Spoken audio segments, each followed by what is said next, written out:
అందరికీ నమస్కారం అండి.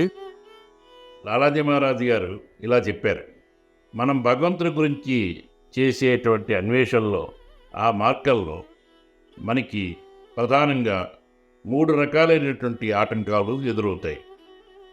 ఆ 3 రకాలైనటువంటి ఆటంకాలు 3 గుణాలైనటువంటి సత్వ, రజస్, తమో గుణాలకి సంబంధించినటువంటివి.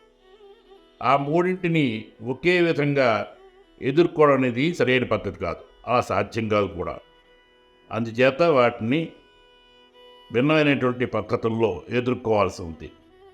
ఈ విషయాన్ని మనకి హనుమాన్జీ ఉదాహరణతో వివరించారు లాలాజీ మహారాజ్ గారు. హనుమాన్జీ సీతమ్మ వారి గురించి అన్వేషణలో ఉన్నప్పుడు ఆయనకి మార్గంలో ఈ 3 రకాల ఆటంకాలు ఎలా ఎదురయ్యాయి, ఆయన వాటిని ఎలా ఎదుర్కొన్నారో ఆయన వివరించారు.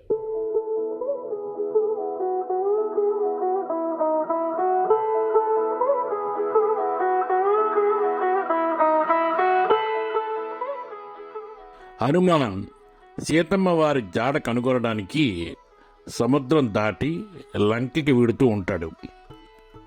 అప్పుడు అతడిని దేవతలు చూశారు. హనుమాన్ శక్తిని, వివేకాన్ని పరీక్షించాలని అనుకున్నారు. అందుకు సర్పాల మాత సురసను పంపించారు. ఆమె హనుమాన్ ముందుకు వెళ్ళి, దేవతలు నిన్ను నాకు ఆహారంగా ఇచ్చారు, అందుచేత నీవు నాకు ఆహారం కావాలి, నేను నిన్ను మింగేస్తాను అన్నది. దానికి హనుమాన్, శ్రీరామచంద్రుడు సీతమ్మ వారి జాడ కనుగొని రమ్మని నాకు పని అప్పగించారు, అందుచేత నేను స్వామి కార్యం మీద ఉన్నాను. స్వామి కార్యం పూర్తి చేసిన తర్వాత నా అంతట నేనే వచ్చి నీ నోట్లో ప్రవేశిస్తాను, అప్పుడు నీవు నన్ను మింగవచ్చు. అందుచేత దయచేసి నన్నిప్పుడు పోనీయమ్మా అని కోరాడు.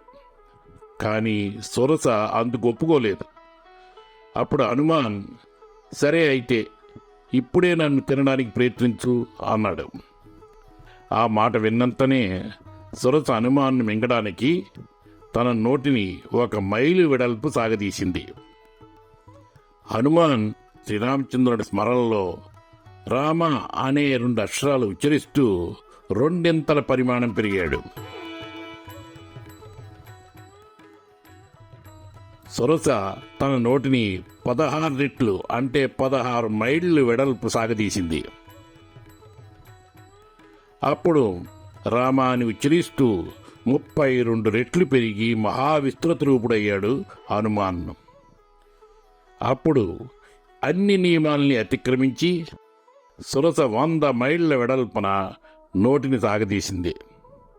అందుకు ప్రతిగా హనుమాన్ 100 మైళ్ళ సముద్రాన్ని దాటడానికి ఇదే సమయం అనుకుని అంగుష్టమాత్రుడై అంటే బొటనవేలంత సూక్ష్మరూపుడై ఆమె నోట్లోనికి ప్రవేశించి ఆమె నోరు మూయకముందే బయటికి వచ్చేశాడు. ఇక సురస ఏమి చేయగలదు? హనుమాన్ తన నోట్లో ప్రవేశించిన తాను అతడిని మింగలేకపోయింది. అందుచేత ఆమె చేసేదేమీ లేక పక్కకు తప్పుకుంది. ఈ సత్వగుణ అనేటువంటి భ్రమకి రూపమైనటువంటి సురసని పంపించింది దేవతలు. దీంతో పోరాటం సాధ్యమయ్యే పని కాదు. ఈ సత్వగుణం అనేటువంటి భ్రమతాలకు ఆటంకాల నుంచి ఉచ్చులో చిక్కుకోకుండా అలా వివేకంతో బయటపడాలి. తన్ని తాను సూక్ష్మంగా భావించుకుని హనుమాన్జీ దాన్ని తన దారి నుంచి తొలగించుకున్నాడు.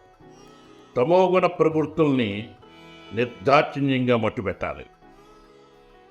అలాగే హనుమాన్జీ శివైకని నిర్దాక్షిణ్యంగా సంహరించాడు. రజోగుణ ప్రవృత్తుల్ని సగం చచ్చిన వాటిలాగా చేసి వదిలేయాలి, అంతేగాని వాటిని మట్టు పెట్టకూడదు. ఆ విధంగానే హనుమాన్జీ లంకిని సగం చచ్చిందాల్లాగా చేసి వదిలేశాడు, కానీ చంపలేదు. అప్పుడు హనుమాన్ తన కార్యనిర్వహణ కోసం ముందుకు సాగిపోయాడు.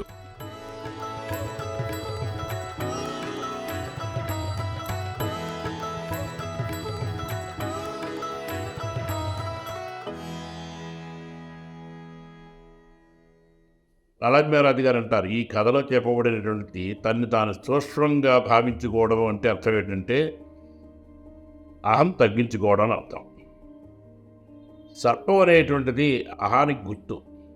అంచేత సర్పమాత సురసని దేవతలు హనుమాన్జీకి అహం పట్ల, అహం మీద ఎంత నిగ్రహం ఉందో పరీక్షించడానికి అని చెప్పేసి ఈ సర్పమాతను పంపించారు. హనుమాన్జీ దానికి ధీటుగా ఎదుర్కొన్నాడు, దాన్ని తొలగించుకున్నాడు. హనుమాన్జీ యొక్క ఈ అణకువ, మర్యాద, ఈ వివేకం, ఇవన్నీ కూడా చెప్పడానికి లాలాజీ మహారాజ్ గారు మరొక దృష్టాంతాన్ని కూడా ఆయన చెప్పారు. అదేమిటంటే మేఘనాథుడు హనుమాన్జీ మీద బ్రహ్మాస్త్రం వేసినప్పుడు ఆ బ్రహ్మాస్త్రం తన్నేమి చేయదని తెలిసి ఆయనకి, దాని ప్రభావం తన మీద ఉండదని. ఇచ్చారంటే బ్రహ్మదేవుడు అప్పటికే ఆయనకి ఆ వరం ఇచ్చి ఉన్నాడు.